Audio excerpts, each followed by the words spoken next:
ওনারাই তো ছিলেন রাজাকার। এক সময় পাকিস্তানকে ওনারা মেয়ে সাপ্লাই দিত। লইয়া রাজাকাররা মানে জামাতরা হুজুররা আমরা সবাই পর্দা আছি। পর্দা মানে কি এই যে বালিশের কভারের ভিতরে ঢুকে থাকবে এটা কি পর্দা? এটার একটা পর্দা আছে।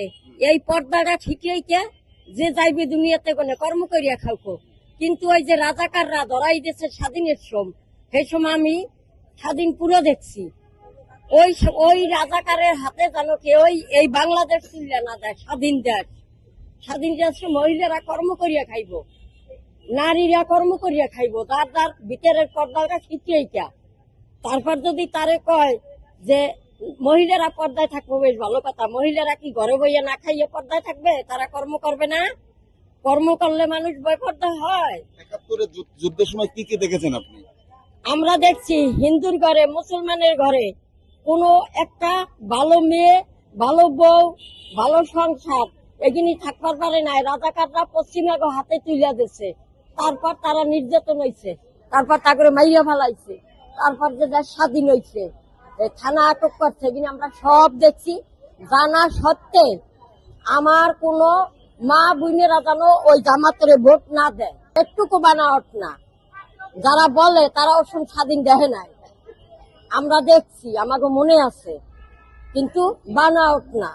অনেক অত্যাচার জুলুম করছে, তাকে অত্যাচারে ঘরে জিবে লইয়া মানুষ থাকবার পারে নাই, ঘরে বউ লইয়া থাকবার পারে নাই। পশ্চিমে গানিয়া খুঁজে খুঁজে রাজাকাররা দেখাই দিয়েছে বাড়িঘর, তারপর লুটপাট করিয়া হে নারী অত্যাচার করছে, আমরা দেখছি।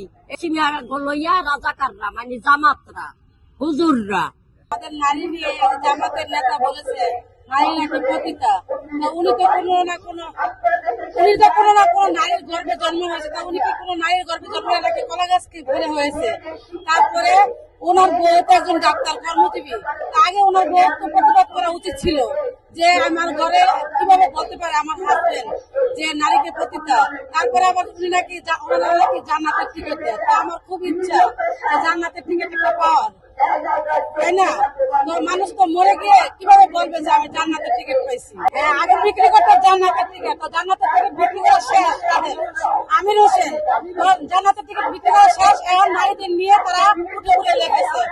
আসলে মনে হয় সে কোনো নারীর গর্ভে জন্ম হয় না, মনে হয় কয়লা গাছ থেকে সে জন্মগ্রহণ করছে। কখনো এটা সম্ভব না। যদি জামাতের ক্ষমতা আসতে পারে, কোন নারী ঘরে থাকতে পারবে না। সে একাত্তরে মতো যুদ্ধ শুরু হয়ে যাবে বাংলাদেশে, কোন নারী ঘরে থাকতে পারবে না। জামাতের কোন নেতা রাখতে দিবে না ঘরে। কর্মজীবী মহিলারা নাকি পতিতার সমতুল্য, পতিতার সমান, এটা উনি বলছে। বলছে জামাতের আমির শফিকুল ইসলাম, কর্মজীবী মহিলারা নাকি বেশ্যা, পতিতা। উনি কিভাবে বলতে পারে? উনি একজন উনি তো একজন কোনো মায়ের গর্ভের সন্তান, কিভাবে বলেন? ওনার স্ত্রী তো একজন ডাক্তার, উনি তো একজন কর্মজীবী মহিলা, তাহলে ওনার স্ত্রীও কি পতিতা? কিভাবে বলে সব কথাবার্তা? আর কিভাবে আমরা বিশ্বাস করবো যে উনি ক্ষমতায় এলে নারীর ইয়ে করবো? কিভাবে করবো সেটা? ওনাকে তো পুরো সম্ভবই না। উনি কখন আইলে ঘর থেকে বেরিয়ে হতে পারবে না। শুধু জামাতের লোক মহিলাই জামাতেরকে ভোট দিবে, এছাড়া কোনো নারী দিবে না। বাংলাদেশের অধিকাংশ নারী ভোটার, তো নারীরা কখনো জামাত ইসলামকে ভোট দিবে। যে নারী বুঝে যে জামাত ইসলামকে ভোট দেওয়া যাবে না, সে কখনো দিবে না। আর আমাদের এখন বেশিরভাগ সবাই বলে যে দানের শীষে ভোট দিবে, তাই ইনশাআল্লাহ আমরাই জয় হব। জামাতের আমির কিভাবে মহিলাদের নিয়ে কথা বলেছে, এবং আপনি তো ভাবছেন ওনার কর্মজীবী, তো এখন প্রায় মহিলারা কর্মজীবী। এখন এই যে উনি একটু কট্ট ভাষায়, খারাপ ভাষায় কথা বলেছেন, এগুলা তো ঠিক না। আমরা ওনার স্ত্রীও তো কর্মজীবী মহিলা, এবং ওনার মাও তো একজন মহিলা ছিলেন। এভাবে মহিলাদের নিয়ে কথা বলা, উনি বেহেশত দিয়ে দিবেন? এইভাবে কি বেহেশত দিয়ে দিবেন? ওনাদের এইভাবে কথা বলা উচিত হয়নি। আমরা বুঝি না যে জামাত কেন, ওনারাই তো ছিলেন রাজাকার। এক সময় পাকিস্তানকে ওনারা মেয়ে সাপ্লাই দিত, এখন কিভাবে আবার এইসব কথা বলে উনি? ওনাকে আমরা মহিলা দল থেকে সাবধান হয়ে যেতে বলি, যেরকম উল্টা পাল্টা কথা যেন উনি না বলে মহিলাদের নিয়ে, তাহলে মহিলা দল চেপে গেলে ওনার অনেক কি হবে। ওনার যে নির্বাচনে কাজ করতেছে মহিলারা করতেছে না, তাহলে কেন আমাদের মহিলাকে নিয়ে, আমাদের কর্মজীবী এবং আমাদের সাধারণ মহিলাদেরকে নিয়ে উনি অকট্ট ভাষায় কথা বলে? ওনার এইসব কথা বলা ঠিক না। আমাদের যেন ওনারও মা বোন আছে, উনি একবার চিন্তা করে না দুনিয়াতে যে আমাদের নবী এসেছিলেন, উনার ওয়াইফ কিন্তু কর্মজীবী মহিলা ছিলেন, তাহলে কেন আমাদেরকে ভাবে উনি কথা বলে? আমাদের খুব খারাপ লেগেছে ওনার ভাষায়, ওনাকে আমরা সাবধান করে দিলাম আমাদের সাথে যেন এরকম ভাষা আর না বলে। এটা মিথ্যা কথা বলেছে, কখনো এটা বলেনি, এটা মিথ্যা কথা বলেছে। ওনারা অনেকে নাকি বলছে মহিলাদের পেটিকোট খুলে দিবে। আমাকে সেদিন একটা মহিলা বলতেছে যে আপা, জামাত কোন দল?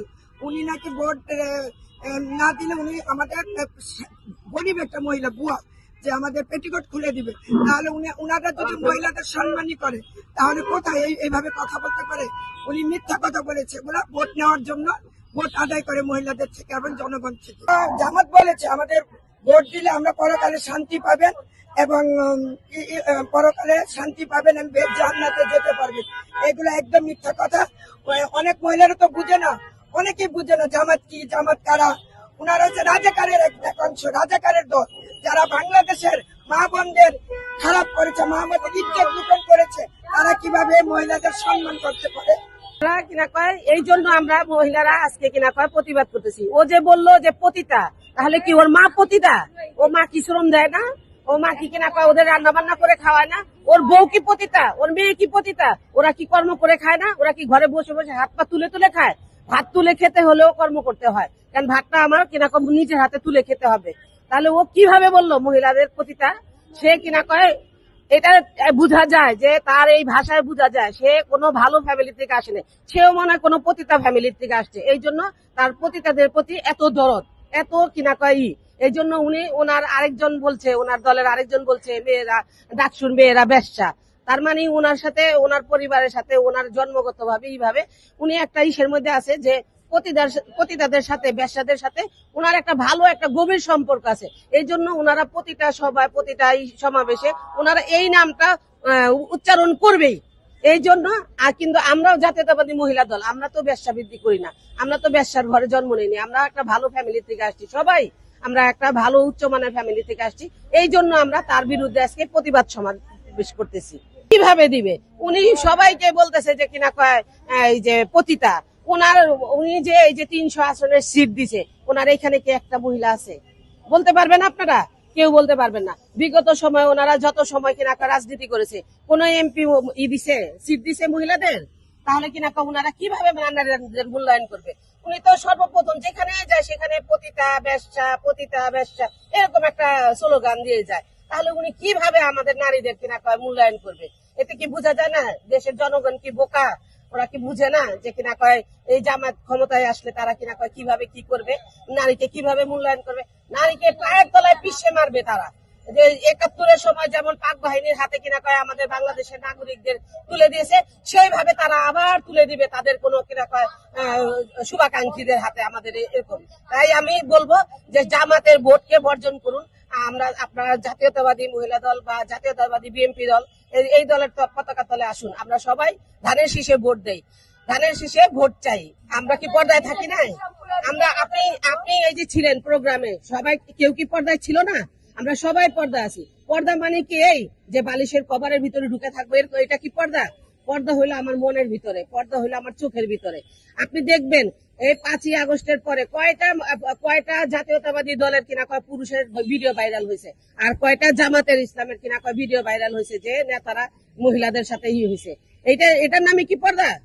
আমি জাতির কাছে জানতে চাই যে আপনি নারী নিয়ে, আরেকজনের স্ত্রী নিয়ে আপনি পরক্রিয়া করতেছেন, ধরা খাইতেছেন, ভিডিও ভাইরাল হইতেছে, এইটার নাম যদি কিনা হয় পর্দা, তাহলে সেই পর্দা আমরা চাই না, সেই পর্দা আমরা বর্জন করতে চাই।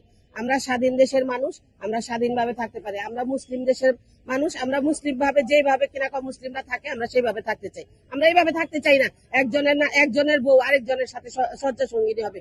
এই পর্দা আমরা চাই না।